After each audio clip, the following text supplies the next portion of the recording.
तो बच्चों पिछली क्लास में हमने लवण सेतु का जो कार्य है वो हमने पढ़ा। अब हम लवण सेतु से थोड़ा सा आगे चलते हैं और उसमें हमने कहा कि लवण सेतु जो है वो परिपथ को पूर्ण करवाता है और ये जो दोनों इलेक्ट्रोड हैं इन दोनों इलेक्ट्रोडों में साम्य स्थापित नहीं होने देता है। अगर साम्य स्थापित हो जाएगा तो नए आयन नहीं बनेंगे या नए आयनों की क्रिया नहीं होगी, जिस कारण इलेक्ट्रॉन का आदान प्रदान नहीं होगा, परिणाम स्वरूप धारा का प्रवाह नहीं होगा। साम्य स्थापित अगर हो गया इलेक्ट्रॉनों के बीच में धारा का प्रवाह नहीं होगा। अब सुनिएगा, अब दूसरी जो चीज है ना वो यहां पर हम पढ़े। दूसरी जो चीज है वो ये है कि ये जो सेल है इसमें धारा आपको प्रवाहित करवानी है या अपने आप ही धारा का प्रवाह होगा। निश्चित रूप से अपने आप धारा का प्रवाह होगा।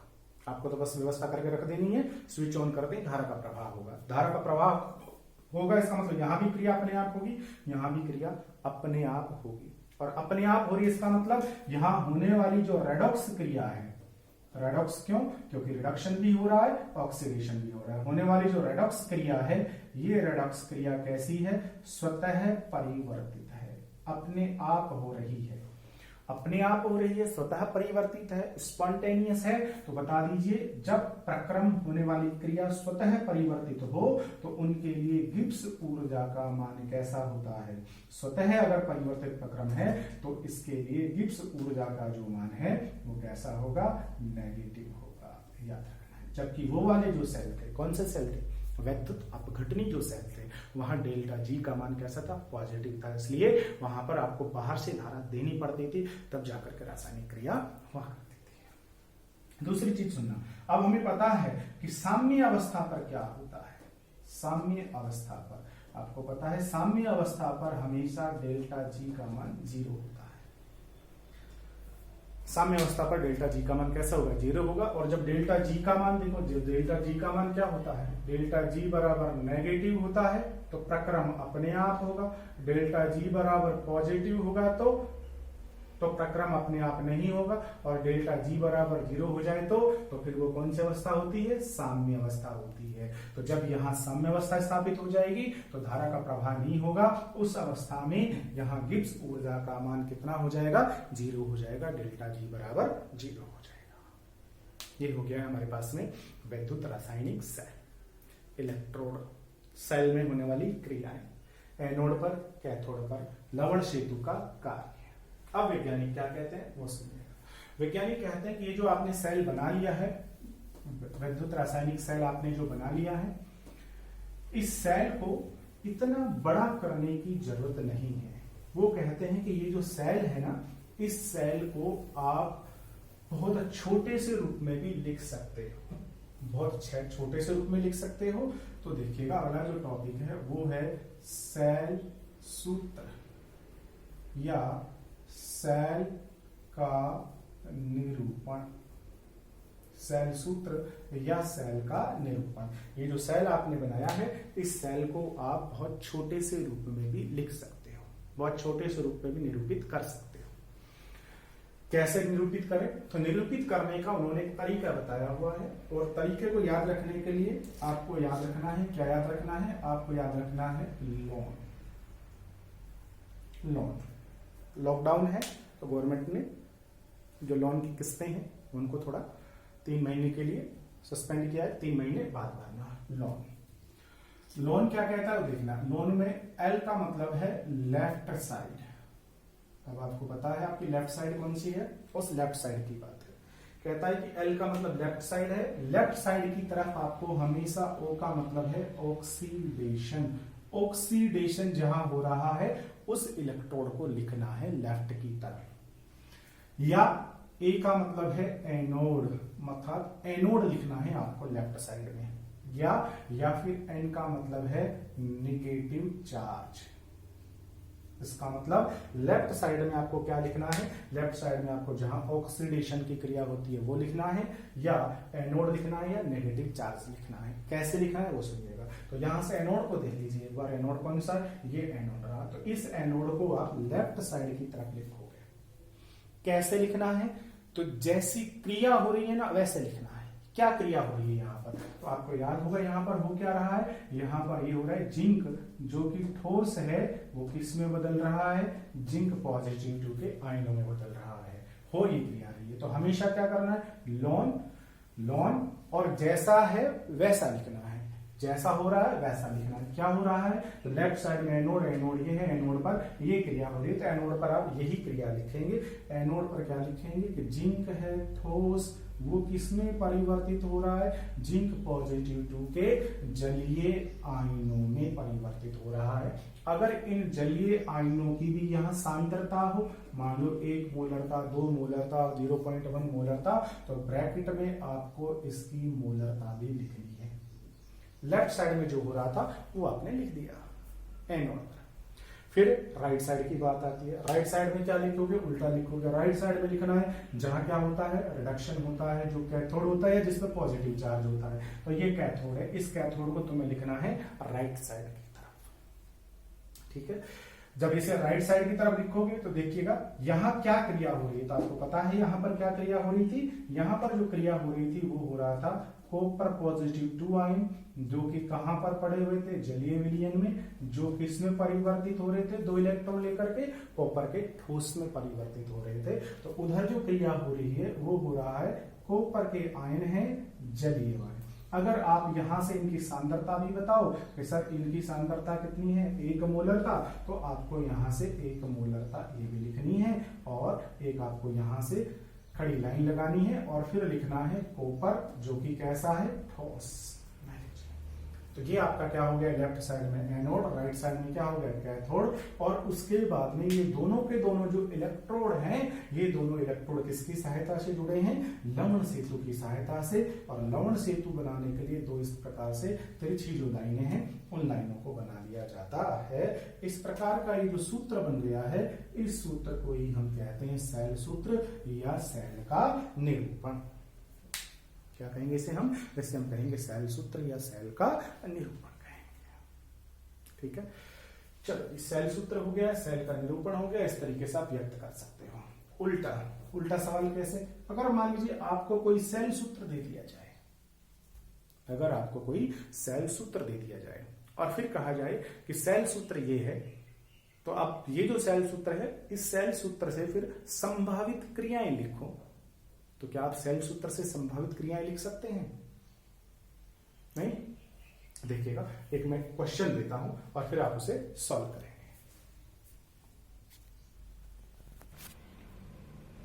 ये लीजिए, ये हमारे पास में एक सवाल दिया गया है। वो कहे कि आपके पास में एक सेल सूत्र है, ये आपके पास में सेल का सूत्र है। आप कहे कि ये जो सेल सूत्र है, इस सेल सूत्र की सहायता से बताइए एनोड कौन होगा, कैथोड कौन होगा, एनोड पर क्या क्रिया होगी, कैथोड पर क्या क्रिया होगी, और यहां पर संभावित सेल अभिक्रिया क्या होगी, नेट सेल रिएक्शन क्या होगी। तो क्या आप समझ पाएंगे कि ये जो आपके पास में सेल फॉर्मूला है, इस सेल फॉर्मूला के अंदर एनोड कौन, कैथोड कौन। तो आपको याद होना चाहिए सेल फॉर्मूला में जो लेफ्ट साइड में लिखा होता है, लेफ्ट साइड में क्या लिखा हुआ है, तो आप समझ पाओगे लेफ्ट साइड में ये लिखा हुआ है, तो ये तो आपका क्या है, एनोड, और ये आपका क्या है, कैथोड। क्या आप एनोड की रिएक्शन लिख सकते हो कि एनोड पर क्या होगा, बिल्कुल लिख सकते हो। आप कहोगे सर एनोड पे क्या होगा, तो देखो एनोड पर ये जो है ना, ये इसमें बदलेगा, हमेशा जो हो रहा है वही लिखना है। तो यहां पर क्या हो रहा होगा, कॉपर जो कि ठोस है वो किस में बदल रहा है, कॉपर के सॉलिड में जलीय विलयन के अंदर 2 इलेक्ट्रॉन छोड़ करके। एनोड, कैथोड पर क्या क्रिया हो रही होगी, ये कैथोड है, क्या हो रहा है, तो कैथोड पर देखो ये इसमें परिवर्तित हो रहा है, तो यहाँ Ag पॉजिटिव आयन है जो कि जलीय विलयन में है। ये क्या काम करेगा, अब देखो इस पर एक ही पॉजिटिव आवेश है ना, तो ये एक ही इलेक्ट्रॉन लेगा और किसमें बदलेगा, Ag सॉलिड के अंदर कन्वर्ट हो जाएगा। अब आपको नेट सेल रिएक्शन लिखेंगे, लेकिन नेट सेल रिएक्शन लिखेंगे ना, तो देखिएगा इधर 2 इलेक्ट्रॉन है, इधर 1 है, तो ये इलेक्ट्रॉन से इलेक्ट्रॉन कैंसिल हो जाएंगे या संतुलित अभिक्रिया आ जाए, इसलिए आपको ये इलेक्ट्रॉन भी 2 लेने पड़ेंगे। इसलिए आपको जानबूझ करके Ag के 2 पॉजिटिव आयन लेने पड़ेंगे, तो ये 2 इलेक्ट्रॉन होंगे और ये 2 Ag। अब अगर इन दोनों अभिक्रियाओं को जोड़ दिया जाए तो बोलिएगा नेट सेल रिएक्शन क्या आ जाएगी, कॉपर आपके पास ठोस, प्लस में कौन है, 2 है Ag पॉजिटिव 2 के आयन एक्वस, और 2 है इलेक्ट्रॉन परिवर्तित किसमें हो गए हैं, परिवर्तित हो गए हैं कॉपर पॉजिटिव 2 एक्वस, प्लस में 2 इलेक्ट्रॉन, और साथ में कौन आ गया है, प्लस में आ गया है 2 Ag। अब देखिएगा ये जो दो इलेक्ट्रॉन हैं, इन दो इलेक्ट्रॉनों की हेल्प से दो इलेक्ट्रॉन कट गए।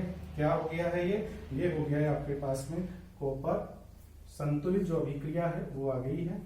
कॉपर ठोस प्लस में आपके पास में होगा क्या, दो Ag पॉजिटिव आयन जो एक्वस हैं और परिवर्तित किसमें हो गए हैं, परिवर्तित हो गए हैं कॉपर पॉजिटिव 2 एक्वस आयनों में और साथ में दो Ag। ये हो गई है नेट सेल रिएक्शन। तो इस तरीके के न्यूमेरिकल जो है वो न्यूमेरिकल किताब में होंगे, जिनमें आपको क्या करेगा, वो सेल अभिक्रिया बता करके सेल सूत्र बनवा सकता है, या उल्टा कोई सेल सूत्र ऐसा दे देगा और फिर सेल सूत्र देने के बाद में फिर वो आपसे नेट सेल रिएक्शन पूछ लेगा कि नेट सेल रिएक्शन क्या है। ये जो नेट सेल रिएक्शन आपने निकाली है ना, इसके ऊपर आगे चल करके कुछ न्यूमेरिकल्स होंगे। ठीक है, ये इतना हो गया नेट सेल रिएक्शन का।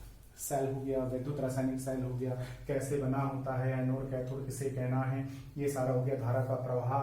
ठीक है, एनोड कौन कैथोड कौन, नेट सेल रिएक्शन कैसे लिखना है, सेल को निरूपित कैसे करेंगे, लवण सेतु का कार्य क्या होगा, सेल का निरूपण हो गया है। सवाल उल्टा दिया जाए, सेल सूत्र अगर आपको दे दिया है, सेल सूत्र से एनोड कैथोड कौन होगा, क्या क्रियाएं होंगी और नेट सेल रिएक्शन क्या होगी, ये सब कुछ हम निकाल सकते। अब जो यहाँ पर नया टॉपिक आता है हमारा, वो आता है कि ये इलेक्ट्रोड में आवेश का पृथकीकरण हुआ, जिससे यहां विभव उत्पन्न हो गया। उस विभव को कहेंगे इलेक्ट्रोड विभव। तो ये इलेक्ट्रोड है तो यहां इलेक्ट्रोड विभव होगा, ये भी इलेक्ट्रोड है तो यहां भी इलेक्ट्रोड विभव होगा। अब ये पूरा का पूरा क्या बन गया है, पूरा का पूरा सेल बन गया है। अब ये पूरा का पूरा सेल बन गया है तो फिर ये जो पूरा सेल है बताइएगा, इस सेल का भी क्या होगा, सेल जो है इस सेल का भी विभव होगा। तो अगला जो टॉपिक है हमारा वो इस सेल के बारे में ही होगा।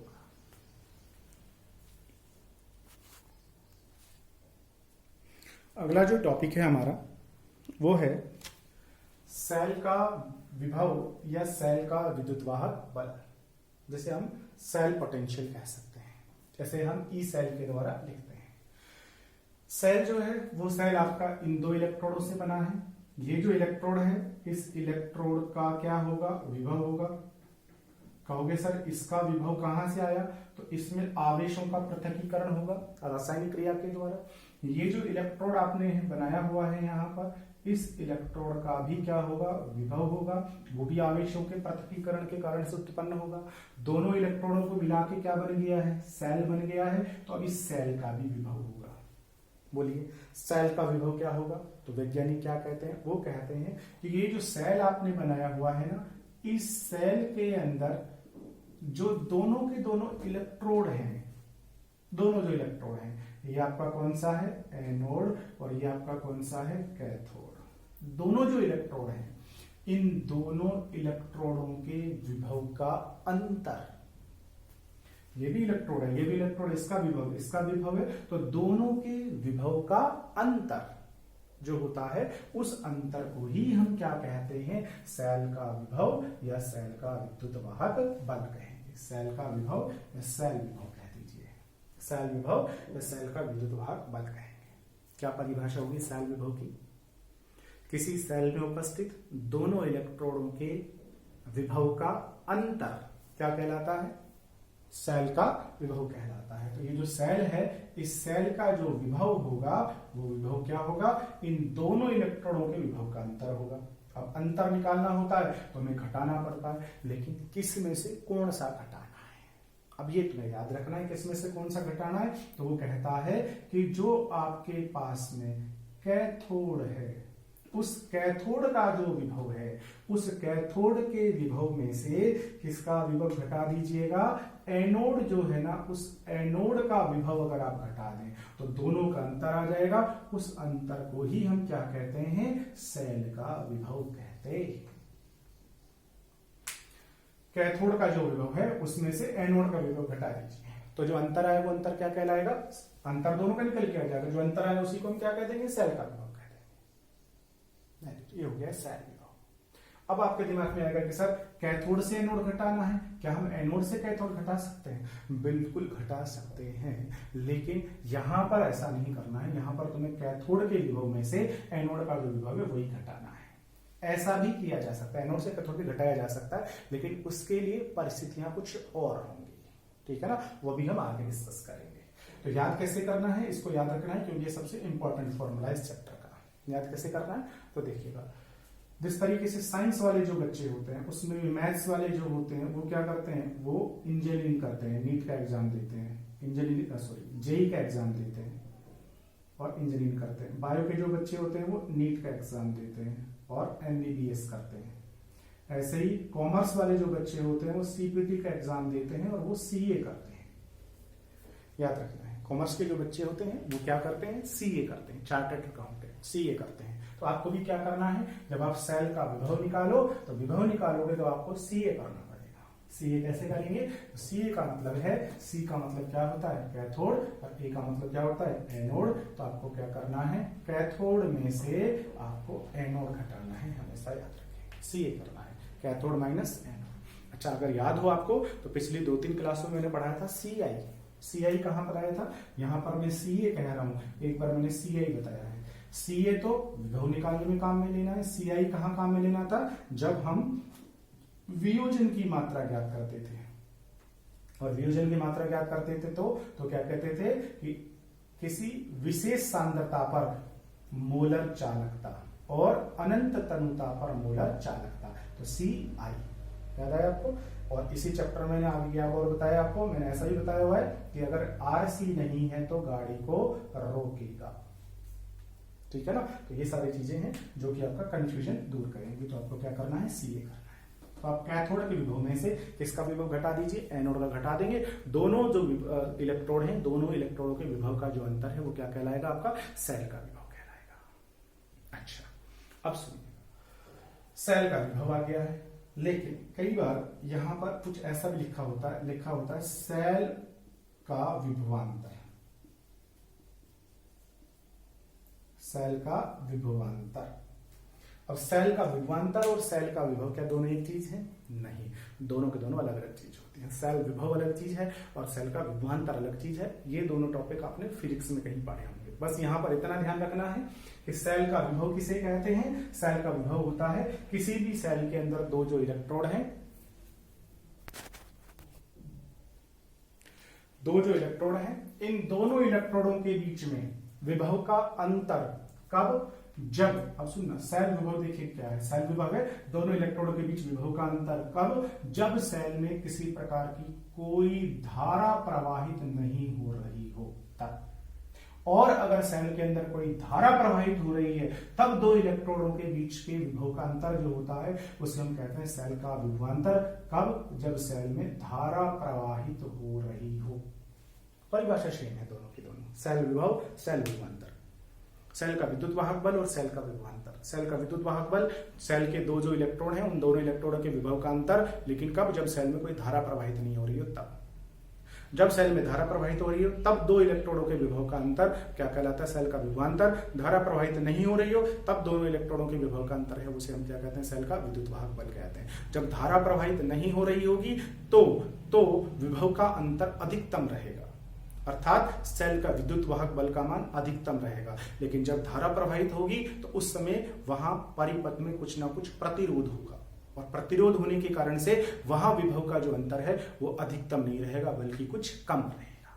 तो हमेशा किसका मान ज्यादा आता है, सेल के विद्युत वाहक बल का मान ज्यादा आता है, जबकि विभवांतर का मान कम आता है। सेल के विद्युत वाहक बल का जो मापन है ये विभव मापी की सहायता से करते हैं, जबकि जो सेल का विभवांतर है, इस विभवांतर का जो मापन है ये हम किससे करते हैं, वोल्ट मीटर की सहायता से करते हैं। जबकि विभव या विद्युत वाहक बल का मापन किसकी सहायता से किया जाता है, ये विभव मापी पोटेंशियोमीटर की सहायता से किया जाता है। इसका मान कैसा होता है, अधिकतम होता है, क्योंकि धारा प्रवाहित नहीं हो रही होती उस समय प्रतिरोध नहीं होता है, इसलिए इसका मान अधिकतम होता है। और इसका मान उससे क्या होता है, कम होता है। तो 1 नंबर का सवाल यहां से याद रखना है। हालांकि ये सब कुछ चीज आप डिटेल से फिजिक्स के टॉपिक में पढ़ोगे। अब हम हमारी मूल चीज पर वापस लौट करके आते हैं। हमारा जो टॉपिक था वो था सेल का विभव। सेल का विभव कितना होगा, सेल का विद्युत वाहक बल कितना होगा, दोनों के विभव का अंतर, इसका दोनों के विभव का अंतर। अब सुनिएगा, ये जिंक का इलेक्ट्रोड है, तो इस जिंक के इलेक्ट्रोड का कुछ तो विभव होगा, 2 वोल्ट, 4 वोल्ट, आधा वोल्ट, 0.3 वोल्ट, कुछ तो विभव होगा। कॉपर का इलेक्ट्रोड है, इसका खुद का कुछ ना कुछ विभव होगा। लेकिन सवाल उठता है, सवाल क्या उठता है कि सर हमें क्या पता चलेगा कि जिंक का ये जो इलेक्ट्रोड आपने बनाया है, इस जिंक के इलेक्ट्रोड का विभव कितना होगा, कॉपर के इलेक्ट्रोड का विभव कितना होगा। अगर आपको किसी सवाल में मैं जिंक के इस इलेक्ट्रोड का विभव तुम्हें बता दूं कि 0.76 वोल्ट होता है, यहां से कॉपर के इलेक्ट्रोड का विभव अगर मैं तुम्हें बता दूं कि कॉपर का जो इलेक्ट्रोड विभव है ये माइनस का 0.34 वोल्ट होता है, या लीजिए अगर मैं इन दोनों का विभव तुम्हें बता दूं तो बता दीजिए क्या आप सेल का विभव निकाल सकते हैं? बिल्कुल निकाल सकते हैं। क्या कहोगे? आप कहोगे कि सर ये जो सेल है, इस सेल का विभव बराबर क्या है, बराबर है कैथोड का विभव माइनस एनोड का विभव। कैथोड कौन है? कैथोड आपका ये रहा। कैथोड का विभव कितना है, उल्टा लिख दिया मैंने, ये प्लस और ये कैसा है माइनस। कैथोड का विभव कितना है 0.34 वोल्ट माइनस में एनोड का कितना है माइनस 0.76 वोल्ट। ये लीजिए माइनस माइनस प्लस हो जाएगा, 0.34 प्लस में 0.76 बराबर 1.1 वोल्ट। ये लीजिए, तो ये जो मैंने अभी यहाँ पर जो डेनियल सेल बनाया हुआ है, इस डेनियल सेल का विद्युत वाहक बल या इसका विभव कितना आ गया 1.1 वोल्ट आ गया। लेकिन इस सेल का विभव निकालने के लिए पहले आपको इन दोनों इलेक्ट्रोडों का विभव पता होना चाहिए। पहले आपको यहाँ से जिंक का विभव पता होना चाहिए, कॉपर का विभव पता होना चाहिए। अब बताओ जिंक का इलेक्ट्रोड का विभव कितना होगा। आपने जिंक की रोड ली, जिंक सल्फेट में डाली, बन गया इलेक्ट्रोड, बताओ विभव कितना है। कॉपर लिया, कॉपर के विलयन में डाला, बन गया इलेक्ट्रोड, विभव बताओ। अब विभव कितना होगा, तो इसको पकड़े, भैरू बाबा भरे और बता दें। क्या संभव है ऐसा? नहीं। अच्छा ये सोचिए 1 किलो कहां से आया होगा, और आपको 1 किलो चाहिए तो क्या करोगे, एक बाट लेकर के आ जाओगे उसके बराबर का। लेकिन वो बाट कहां से आएगा, मार्केट से। मार्केट में कहां से आया, कंपनी के पास से। कंपनी के पास से कहां से आया भाई, शुरू में कहीं ना कहीं से 1 किलो बना होगा ना, कहां से बना 1 किलो। तो पूरे विश्व में कंफ्यूजन ना हो वजन को नापने को लेकर के, इसलिए पूरे विश्व के वैज्ञानिकों ने जिनेवा के अंदर एक मीटिंग की और वहां पर उन्होंने क्या कर रखा है, प्लैटिनम और इरिडियम से बना के एक बेलन रख रखा है, सिलेंडर, और कह रखा है कि इस सिलेंडर का वजन 1 किलो है भाई, जो भी है। अब तुम्हें चाहिए तो इसके बराबर नाप करके ले जाओ। तो एक मानक बना के रख रखा है, उसके बराबर नाप करके हम 1 किलो 2 किलो 5 किलो बनाते हैं। उसी प्रकार से अब आपने जिंक का इलेक्ट्रोड लिया, जिंक में डाल दिया, इलेक्ट्रोड बन गया। अब इस इलेक्ट्रोड का विभव होगा, कितना होगा इसका विभव। कॉपर है, कॉपर का विभव कितना होगा, कॉपर का विभव भाई कैसे पता लगे।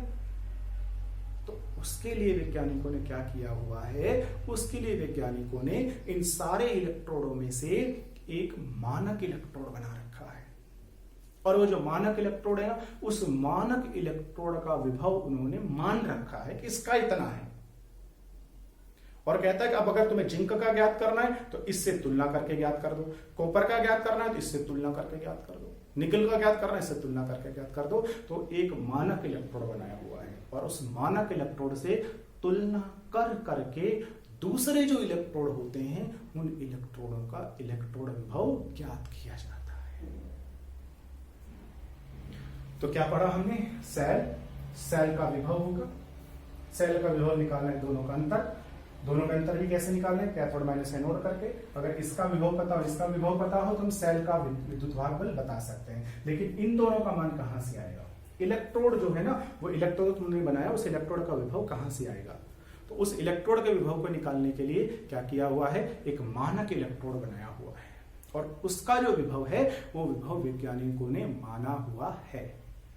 तो अब हमें पहले क्या पढ़ना पड़ेगा, पहले हमें वो जो मानक इलेक्ट्रोड जो बना के रख रखा है ना, उसके बारे में पढ़ना पड़ेगा। और फिर उस मानक इलेक्ट्रोड की सहायता से अन्य जो इलेक्ट्रोड हैं, जैसे जिंक का, कॉपर का, मैग्नीशियम का, चांदी का, अन्य जो इलेक्ट्रोड है, उस मानक वाले से पहले हम इन सब का इलेक्ट्रोड विभव निकालना सीखें। जब इन सब का इलेक्ट्रोड विभव हमें आ जाएगा, फिर इन इलेक्ट्रोड विभव की सहायता से इन इलेक्ट्रॉनों को जोड़ जोड़ करके सेल बनाएंगे और फिर सेल का विभव निकालना सीखेंगे। ठीक है, तो अगला जो टॉपिक हमारा होगा वो जो मानक इलेक्ट्रोड बना रखा है, और वो जो मानक इलेक्ट्रोड बना रखा है उसका नाम है मानक हाइड्रोजन इलेक्ट्रोड। तो अगला जो हमारा टॉपिक होगा वो होगा मानक hydrogen electrode, standard hydrogen electrode.